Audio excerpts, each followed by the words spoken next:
On to high school, and it was just the two of us in Mombasa in a large 6-bedroom mansion. The rest of the family had since moved to Nairobi, but my dad had stayed behind to allow me to complete my studies. It was a special chapter in our lives, and we settled into a routine. Takeout became our staple. Monday tulikuwa tunakula mabakio ya Sunday. Tuesday tunakula terrific Tuesday pizza, the one that comes on offer. Wednesday there was tikka at the golf club. We would go and do takeout there. Eventually we realized that this is unsustainable, and we decided to teach ourselves how to cook. He would occasionally bring back mudfish from South Coast, where he had a client, and I would experiment to try and make this fish taste nice. For those who know mudfish, perhaps Speaker, you might know, it is quite frankly the most horrible fish you can ever eat in this world. But together we made a meal out of it, and he would cook ugali and I would cook the fish. But the point was never the meals. The point was the conversations that we shared over dinner every night. This was his way of guiding me. It was never forceful, but gentle, trusting, and with room for me to grow into my own choices. And this was my dad, the companion. Driving was another bond we shared. It started in Mombasa, where I often chauffeured him to his meetings. And over time, I became the designated family driver, much to the displeasure of my two older siblings seated here. Together, we traveled thousands of kilometers, Mombasa to Nairobi, Kitale, Njoro, and the Great Rift Valley. He was always in the passenger seat, guiding me with his steady voice. Of course, the road trips weren't without their hiccups. Whenever I hit a pothole too hard or took a turn too fast, my mother would grumble from the back seat, but he would always defend me and say, "Leave him alone." If I was driving, it would be much, much worse. And that was my dad, the unwavering supporter, a believer in my dreams. Later, I joined USIU Africa for a degree in applied computer technology. Upon graduation, I immediately secured an internship and then a job. However, when I sat down with him one evening at the Royal Golf Club's 19th hole, and Your Excellency, PCS might advise you what the 19th hole is all about, I told him I was resigning for my job. Initially, he was annoyed. He was wondering, how dare you resign before you get a new job? But when I told him I was going to pursue a master's degree, he lit up and the concern went away. He immediately supported me, buying me an air ticket, preparing my school fees, and giving me my blessing, giving me his blessing. This was my dad, a champion of continuous learning. While at Carnegie Mellon, he kept close tabs on me, regularly popping in during his work trips. He was proud of me when I was elected to serve as vice president of the Student Guild, and I was sworn into office the same day he assumed office as chairperson of IABC, and coincidentally the same day that President Donald Trump assumed office as President of the United States. Perhaps there's some similarity there. One time when he and my mother visited, he asked me to invite a few friends over, and 15 people showed up. They all wanted to see chairman, and they were from all different nationalities at the university. Later in life, when he completed his term in office, they gifted him a stick. And it is this stick that he has used in his retirement as a symbol of his love and adoration for the African continent and for the gift that was given to him in Rwanda. When I started my business in Rwanda, we needed some money to secure some office space. And so my father gave me an interest-free 12-month loan of Kenya shillings 620,000. When we repaid him back 1 month early, the bank that we both banked with flagged this transaction.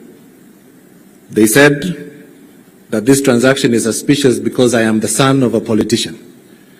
Of course, you all know that Chebukati was not a politician. Later on, the same bank refused to open an account for another one of my businesses. And when my dad heard of this, he went together with my mom to the bank and they began closing accounts helter-skelter. This was my dad, who never allowed his family to be mistreated. and you couldn't mess with him. As I grew into business, I would regularly consult him. He would challenge me to go after more, do more, and market myself. After all, he had run a successful practice for over 30 years, so he knew a thing or two about business. Another evening on the 19th hole, after visiting the 19th hole at the golf club, he decided to escort me home, and I was excited that my father would finally get to see where I live. So I invited him, I showed him around, nikamwambia ona mzee kuna TV kubwa pale, ona mzee kuna sofa, kuna fridge, and he was, he walked around and he never said anything. Then we went on to the balcony and I told him that I've secured clients and I'm doing very well and, there's this much in client billables. He looked at me and he simply said, "Iyo ni kidogo, you need to double your income, you need to do better." As time went on, my hard work was recognized and I was invited to Carnegie Mellon University in Pittsburgh to receive an award. This is an award given to less than 100 alumni of over 100,000 globally. My father insisted on coming with me and he insisted that we're going to fly in business class together. During that trip, my professors were proud to meet him, but it is in that trip that we noticed the initial symptoms of his illness start to kick in. Even after his first surgery, his dedication never wavered. I had the privilege of staying with him in Germany for a few months after he recovered. In those months, we took daily walks, brainstormed on his talking points, and prepared for his upcoming engagements. The engagements which I have elaborated on in his eulogy. The only difference now that it was once again the two of us, is that instead of eating mudfish, because there was no mudfish in Germany, we upgraded to eating salmon. And that was a good thing for the two of us. When we left Germany, I had the privilege of traveling with him across the world for him to deliver his addresses. We were in Ivory Coast, we were in Cape Town, and I also helped him prepare for his presentation in Lisbon, Portugal. Whenever we traveled, the reception we received was nothing short of statesmanlike. Despite his condition, he prepared for all these presentations and he delivered them with poise. He never needed talking points because he was speaking from his lived experience. In his final days, my father was surrounded by love and peace. We rallied resources for his care, we safeguarded his well-being, and we made sure that his family was always by his side. Indeed, no one could rest with him, not in life and not in his final moments. Rest well, Dad. I will carry your lessons with me forever and keep your bullfighting hat safe. A symbol of the wisdom you wore so effortlessly, the strength you carried with quiet dignity, and the path that you charted for me to follow. Thank you.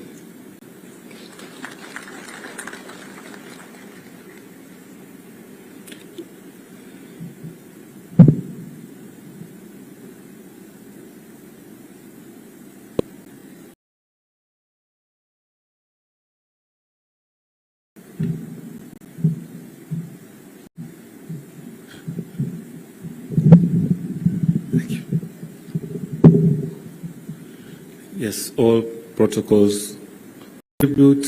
As you can see, it's short and sweet. So I'll go on to read it. Thursday, 20th February 2025 will be a day I will always remember. The day you are promoted to heaven. It has been a long journey, Daddy. I never thought you will leave us in our early 30s. And it pains me to realize that you will not be there for us, your children, to give back to you. These past days, I have been going down memory lane, and I am proud that I was given the opportunity to call you my father. Daddy, you loved us deeply and worked tirelessly to ensure we had all we had needed and more. You are a man who was always willing to lend a helping hand, a man who was and is my #1 role model and mentor, a man of integrity and honesty, an unshakable man. I never thought there was anything you couldn't do. If you wanted to, Daddy, well, except avoid death. We built a lifetime of happy memories, ones I will cherish forever, and which time can never erase. If I were to pen them all down, I will need more than a book. Your #1 sport was golf. When I was 10 years old, I accompanied you to the golf course. I quickly took the golf and you said I was a natural. It became part of me. Your passion became mine. I had learned from the best. In 2007, when I got my handicap, which then allowed me to play professional golf around the world, you were so proud of me. You trained me, Dad, so that I could become the best in this sport. You and Mom enrolled me and sponsored me to join the Junior Golf Foundation, JGF, the foundation of golfers 18 years and below, to improve my golf by playing and winning in some tournaments across the golf courses in the country. I remember you sent me to South Africa in 2009 for a 3-month training to upgrade my golf skills. I gained confidence to bring my handicap down to 2 in a professional level. Thanks to you, we won the club match play foursomes in 2015, a tournament at the Royal Nairobi Golf Club, where our names are engraved, W. Chebukati and J. Chebukati, as per today. We are the first golf partners who are related to ever be champions in Royal Nairobi Golf Club. We both also have a hole-in-one at the same club. On the golf course, we connected as one being. You were my partner, you were a fighter, you were a team player. Family golf time was your idea. Those moments when we competed as a team of 2 against each other will forever warm my heart. We had so much fun and we enjoyed the rewards that came with winning most of the competitions. Golf will certainly never be the same without you. Whenever you played golf with me, and you could strategize on how to win every time, losing was not an option. If it happened, you told me, it's not the end of the world, son. Your time will come. I still can't believe that you are gone. You are irrepressible, Daddy, one of a kind. Tears fill my eyes as I write this tribute. My heart is heavy with grief. Losing you feels like losing part of myself, but I find comfort in the Lord daily. Your life is hard to emulate, but I will do my best to live life of agency like you did. I am confident that you are in heaven and are watching over us. I won't see you again on earth, but happily we'll meet again in heaven.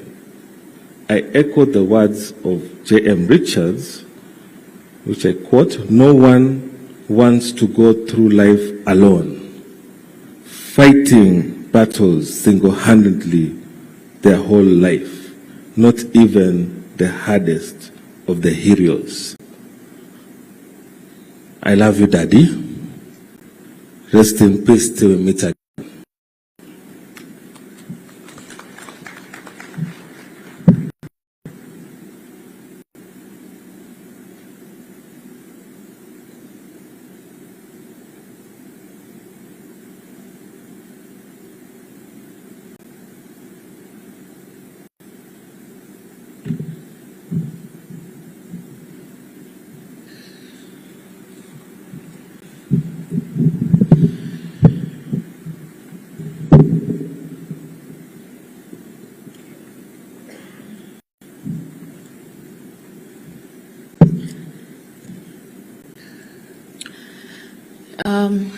His Excellency, President William Samoei Ruto, all the other dignitaries in the room, allow me to write on the protocols already established.